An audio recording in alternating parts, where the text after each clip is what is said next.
Hey guys! So today you and I are going to talk about craze. So let's get into it. So the question in question was, hi Frederick, what do you think about the whole React is done, long live HTMX, PHP or Svelte craze? I think that uh, when you're not the main thing, and any fluctuation whatsoever in something that you can create an angle from happens, you will try to promote yourself as if you are the thing that's going to replace the thing that is already there.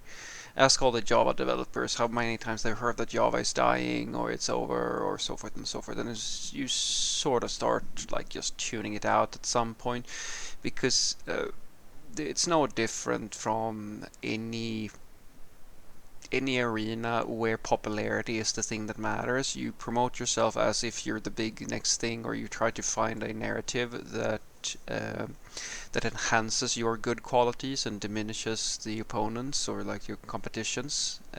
In many cases, that is, well, it's the basics of politics and so forth and so forth. And I think that is what's going on. I see no proof whatsoever that React is going somewhere, or like or Angular. It doesn't really matter. Like I usually tell people that the thing that dictates whether your claim that something's going to take over has, at least in my opinion, any type of merit, has to do with the value proposition. And I've said that in a few videos, guys, that for something to take over, it has to provide something that is like a value that is great enough to justify the cost of migration. And most software developers that I talk to, they think like, oh yeah, this performance thing is going to be the thing, or the nicer syntax is going to be the thing, or that different way of doing something in this framework or that library versus that library is going to do it. No, guys. If these sorts of things were true, then you would see a much, much bigger rotation on technologies than you see today. But by God, we're still using Fortran and COBOL. So this idea that most people have about how easy it is to switch things out, as I like to say, the only time you have an easy time to convince people to use one or the other, if you're in a real software development environment, is when you're starting fresh. When you're starting a fresh project and you want to be a little bit crazy and go and experiment, or you have a small project and you want to experiment a little bit, when there are no stakes.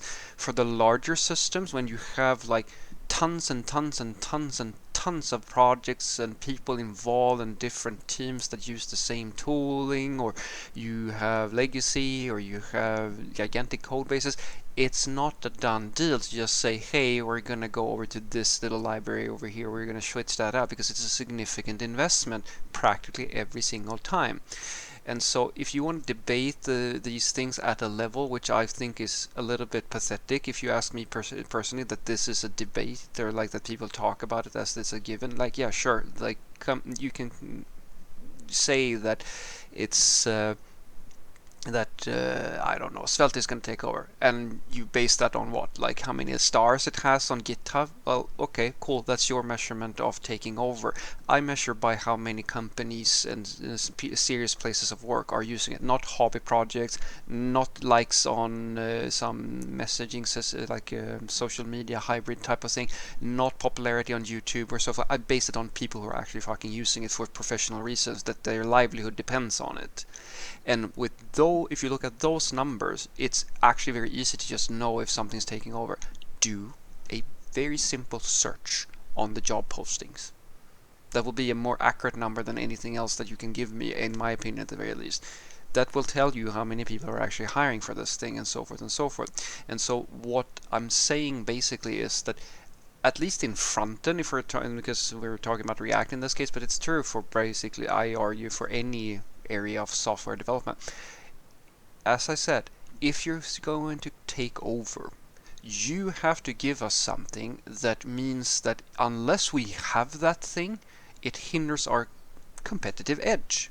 Incidentally, that is literally how every single company in the entire world works.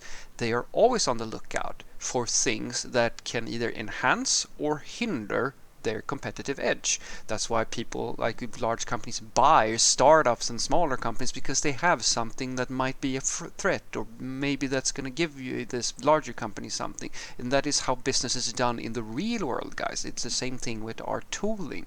So what I like to say is that if you are going to claim to me that there's anything whatsoever right now in front-end land that has the potential of making that sort of disruptive thing happen, I would say the closest thing we have at the moment at the very least, is WebAssembly. That is the only thing that I can see right now at the very least on the market in front-end land that has any chance to change the status quo fundamentally.